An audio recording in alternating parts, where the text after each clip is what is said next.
Before we get into this week's episode, the NTV Seeds of Gold family would like to extend their appreciation to AAA management for the awards. Also, to everyone that voted for NTV Seeds of Gold. Thank you.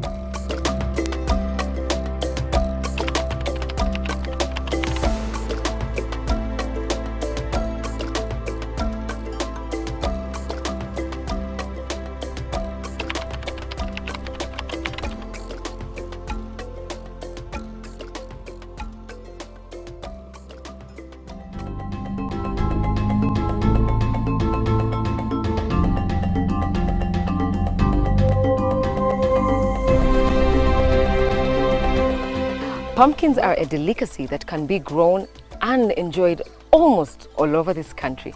We are still on the Geno family farm in Tororo, and we are going to learn a lot more about pumpkin farming. Stay tuned. Pumpkins, one of the underutilized fruit vegetables in Uganda. Despite the fact that it has a wide spectrum of both nutritional and medicinal values, it is, however, gaining significant attention, and pumpkin farming has become an important agricultural activity widely practiced across different regions of the country, contributing to both food security and economic growth. Today, we are once again hosted on Laban's Geno family farm with an exceptional pumpkin farm where we learn about all things pumpkin. From the best agronomic practices bound to ensure a bountiful harvest to understanding the markets and value addition. Laban, your farm continues to amaze and impress. Now we are looking at pumpkins. Yes. What inspired you to venture into pumpkins? Thank you for that question. Once again, I'm Laban Maungwe, Director, Geno Family Farm, based in Bumanda in Tororo. So a number of things inspired us to go for pumpkin growing. One, because it is a very nutritious fruit or food that the family can eat. Number two, it can be used for multiple uses. For example, if you see the leaves, this is a vegetable, and this can be used for, for sauce in the family. You can actually cut it, put granules, and make it a delicious sauce for the family. The second item is that the pumpkin itself can be eaten as food in the family meal, and also it can be sold. And lastly, it is the seed. The seed is very good. It can also be fried and eaten as a nut in the family. So for those reasons, it inspired us to go into pumpkin production. And also, most importantly, it can be sold. You can make money from pumpkin growing. And pumpkin has got a lot of money, as I'll be telling you in a minute. Okay. Yeah. So I'm looking at your farm, and it's rather impressive. It's neat. This is a wild plant. How have you tamed it? Very good question. Now, the way we have organized our farm is that everything we are doing it in order. Sheila, as you can see behind you, when we are planting this fruit, there are two ridges that we made. This is one ridge, and just right behind you there is also another ridge. And then we planted the pumpkin, and the distance is 1 meter per seed. And then here between the rows, it is 4 meters. So what we basically do is that when the pumpkin is growing, we direct the shoots to come in the middle, so that you control the movement of the crop. If you don't do that, what I'm talking about is this. Yeah. This one, we keep controlling it. So when it is coming out, we redirect it in the middle, so that the fruit can be harvested in the middle in the controlled manner.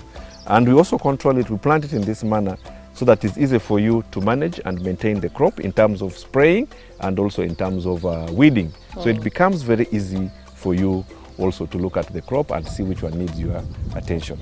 And like you rightly said, it is very well managed. At any time you can count the fruits that you have. You can check and see which one is sick and which one needs treatment. So it's a very well organized way of planting. Harvesting usually takes place around 90 to 120 days after sowing, depending on the variety.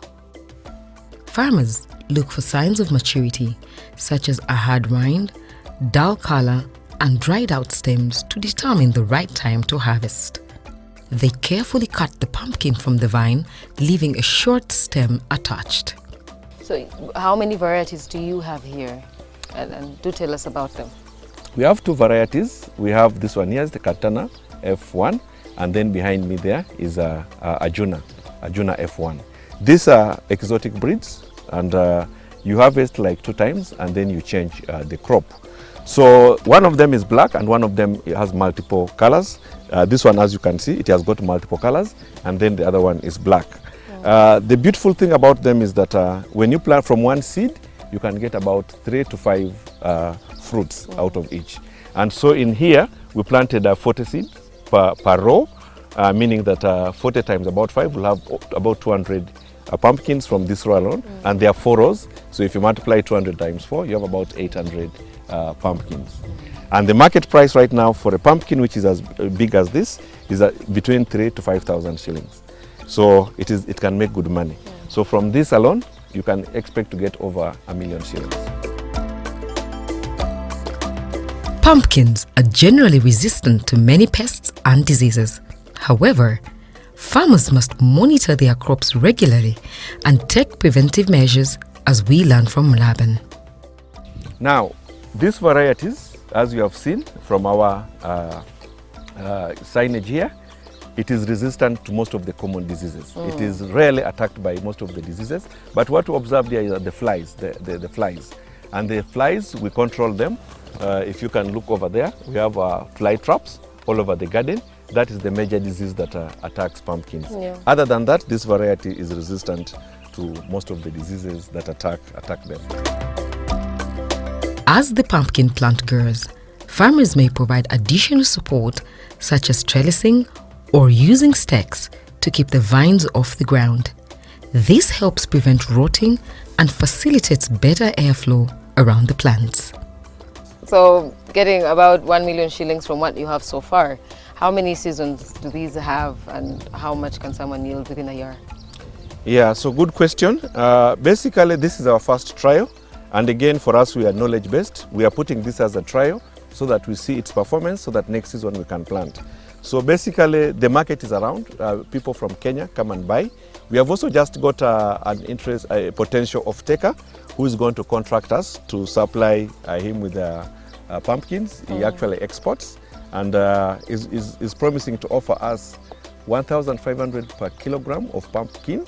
And so if you look at this pumpkin alone, it weighs between 7 probably to 10 kilograms when it is mature. Yeah. So assuming it is 10 kilograms times 1,500, that means it is 1,500. So next season, we are going to do about 20 acres for these off-takers. So the market is ready for this exporter. Apart from that, we also have the Kenyans. The Kenyans buy a lot of pumpkins, and the market is ready. Yeah. We received a lady from the neighboring community who also came to interest us to plant pumpkins for the Kenyans. The difference between the Kenyans and the exporter is that the Kenyans can buy this whole pumpkin for about 3,000 or 4,000 shillings, whereas the off-taker who exports is buying per kilogram, so we make about 15,000 of these. So we are interested in the off-taker who is going to pay us per kilogram rather than per fruit. So this is going to be one of the major projects that we are going to promote in the next season, which starts in August, and we are going to plant together with the communities. Okay. Yeah. So I want to start up. Where do I get the seedlings? How much are the seedlings? How much land do I need to get, to feel like I made something at the end of the season? Yes, good question again. We work with the partners. For example, we have East West Seed International. They're one of the most renowned companies for the production of seed. So if you want seed for 1 acre, it's 80,000 shillings, and that will take you for an acre. And then you'll have to prepare the land. The first plowing, you'll probably use 80,000. The second plowing also 80,000. And then you have to make the ridges. You make the ridges and then you plant. And after you have planted, managing the pumpkin is very easy, because you have to just keep uprooting the weeds that come, and then you manage the flies, and that is it. And you wait for the 90 days, and then you harvest and have money in your pocket. So would you say that, assume you have an expert opinion, would you say that they would survive anywhere else in the country? Yes, as long as you get the variety from a right source, then it has multiple benefits, as opposed to the seed that you do not know. Yeah. Like for example, the katana, as you can see, it is resistant to drought and also to the common diseases.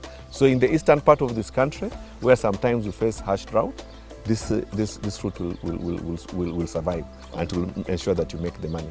I think after planting, it needs about 2, 3, 4, 5 rains, and you're ready to go, and the crop will be ready to to take off. Okay, and say give you I've maximum. already ventured into pumpkin and I do not have this particular variety.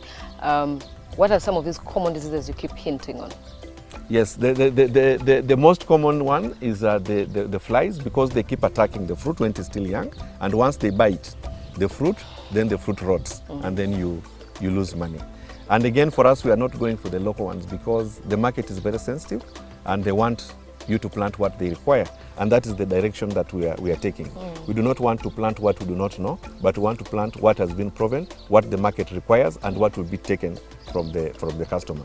So we are working with the experts of the seed so that we can plant what the market will consume. So for example, the off-taker that I'm telling you about, they have their own seed, their own proven seed, which they give to the farmer and then they buy back from you.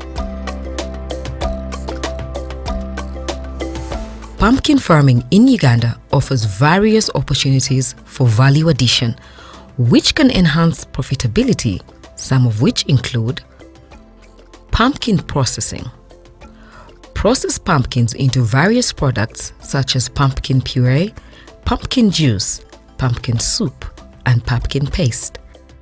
These processed products have a longer shelf life and can be sold at higher prices compared to fresh pumpkins. Pumpkin seeds. Very rich in zinc, pumpkin seeds are a valuable byproduct that can be processed and sold separately. Roasted pumpkin seeds are a popular snack and can be flavored or salted to enhance their taste. Pumpkin seed oil is another valuable product that can be extracted from the seeds. Pumpkin flour. Dry and grind pumpkin flesh into flour. Pumpkin flour can be used as an ingredient in baking bread, cakes, cookies, and other food products. It is a nutritious alternative to regular flour and can add flavor and color to various recipes. Pumpkin jam and jelly. Create pumpkin-based jams and jellies with added spices or fruits. Pumpkin jam and jelly can be marketed as a unique product with a distinctive taste, and they can be used as spreads or toppings for bread, pancakes, and other food items. Pumpkin snacks. Develop pumpkin-based snacks as pumpkin chips, pumpkin crackers, or pumpkin-based granola bars. These snacks can cater to the growing demand for healthier and natural snack options. Pumpkin-based beverages. Explore the production of pumpkin-based beverages like pumpkin smoothies, pumpkin-infused tea, or pumpkin-flavored drinks. These beverages can attract health-conscious consumers and those looking for unique flavors. Pumpkin cosmetics. Utilize pumpkin skincare properties to produce natural cosmetics such as pumpkin soaps, lotions, and face masks. Pumpkin is rich in vitamins and antioxidants, making it beneficial for the skin. Pumpkin animal feed. Process leftover pumpkin waste into animal feed. This can be an additional revenue stream, as pumpkin waste can be converted into nutritious feed for livestock, including pigs and poultry. Pumpkin packaging. Explore eco-friendly packaging solutions made from pumpkin materials. This can include biodegradable packaging made from pumpkin fibers or compostable packaging made from pumpkin starch. However, do remember to conduct market research to understand consumer preferences, assess competition, and identify potential buyers for your value-added pumpkin products.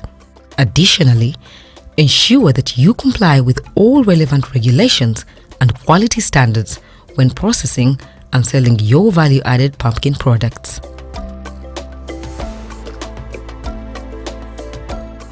When we talk about good yields, this is what we mean.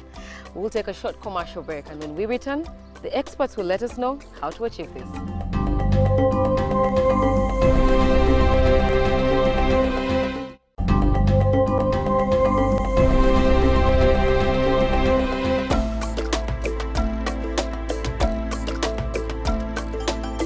Impressive doesn't begin to define this firm. They've got it all. They've got onions, they've got pine, they've got tomatoes, they have it all. And boy, they have agritourism.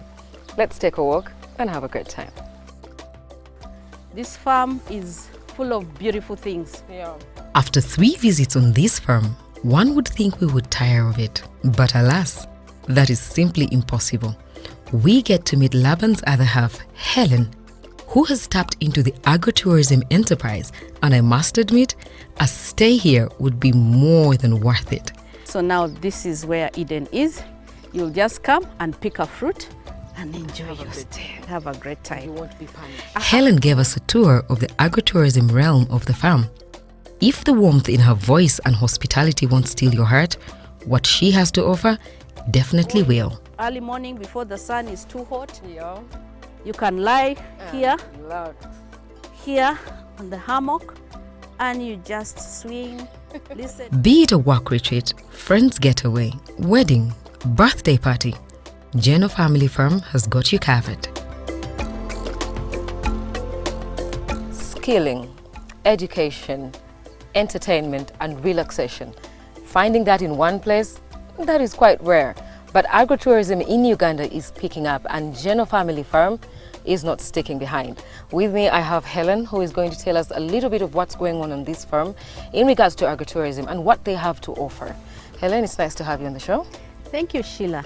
Thank You're you. most welcome. And as Sheila has already mentioned, this is Geno Family Farm. Indeed, we do farming, but also from farming, we realized that we could take it a notch higher and incorporating the agrotourism bit into the farm. We thought that because of what we do as farmers, we could share this knowledge with other people. And so then when people come to visit our farm, they should also experience a bit of the countryside. The countryside, the beauty in the countryside, you know, and experience the actual farming. Because we do here demo farms, gardens for different crops.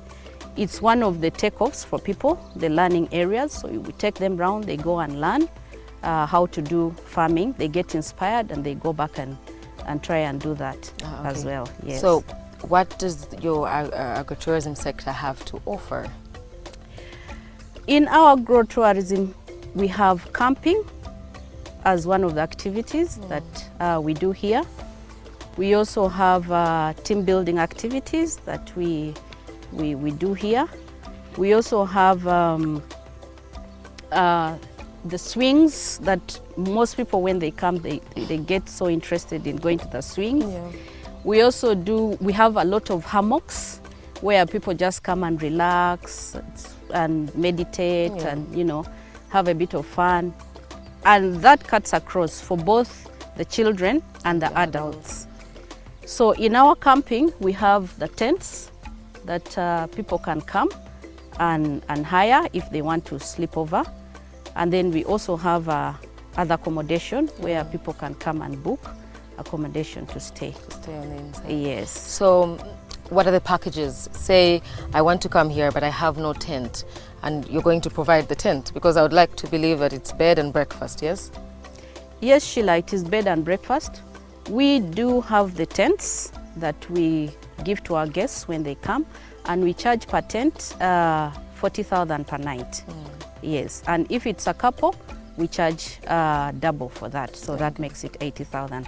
That's B&B, yes. Okay. And then the accommodation on the inside? Then the accommodation on the inside, we charge 150. That's still bed and breakfast. Of course, and nothing beats a countryside breakfast. Oh, it's beautiful. Actually, one of the things, Sheila, that we really interest our guests with here when they come is we have the best sunset and sunrise in this place. It's so beautiful. We also have very many species of birds, different kinds of beautiful birds that we have here. So you find at sunrise we have a lot of birds that fly in here because of the environment, because of the trees. Yeah. You know, you just love it. When you're waking up in the morning, the sound that you hear is just the birds singing. And then the sunrise, you're waking up to this beautiful ecosystem that is going on. So yes, that's one of the things. One other thing that we do are campfires. Yes. So when you come and you want to spend a night here, so we do a campfire for you. Then we do goat roasting, pork for those who are interested, chicken, you eat. You can also have your music if you like and dance and, you know, you have a party. So, yeah. So what are the future plans? We actually want to make this one of the best agritourism center in the East. So some of the packages, or one of the packages that we have for the people when they come, we take them for rock climbing because we have the famous Tororo Rock here in Tororo. Take them for rock climbing, then we go for forest walks, nature walk, and then also the village walk. You come and see the lifestyle of the people here, what they eat, how they live their lives, you know, what tools they use for gardening and all that. And one thing, by the way, Sheila, an interesting thing here is we have a river that surrounds our farm. Yeah. And so there's a lot of fishing activity here. So in the fishing, you know, you can come and do fishing yourself, you can take a boat ride. And then we also want to introduce bicycle riding around the village, you know. So there are so many promising activities that we are planning to do. Actually, in the next 2 to 5 years, this place should be very different. Yeah. Yes. Well, we're already impressed. So you do have some activities on the farm itself, a few games here and there that the guests can indulge. Yes, that's right. And that is all on the house, actually. If you come here as a guest, you'll be able to play volleyball. You can be able to play football. We also do, there's some hurdles that you can climb. You know, a bridge. You can cross a bridge. We also have tire jumping. Those are some of the activities that we have here in the farm. Sheila, one of the things that I'm so passionate about is to introduce unique fruits into this farm. You know, we always hear about peaches, plums, grapes, fig tree, you know. Some people may not have even seen soursop. Some may not have may have not even seen dates or coconut. I have all those here. So one of the tours that I take my visitors to view are the fruits that we have around the farm.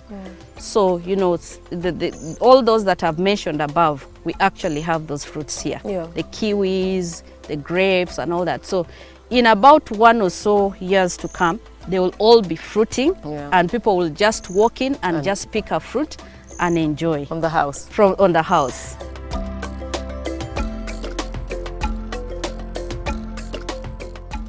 I mentioned we work with the community. So this is our center, the community center, where our ladies and men come here to learn how to do handcraft. We have here a training center. We call this a gazebo, but then what we have named it is the ark. So this is where we come and do all our trainings. And then in the evening like this, we have the community coming to watch TV. This is one of the TVs that we have in this whole community. So the whole community comes here and watches football. And they do it for free. So we just, instead of them lounging in the centers and all that, drinking and all that, come here, they come here, watch TV and go home. As we also speak to them, we inspire them, they see what we do and they learn, you know.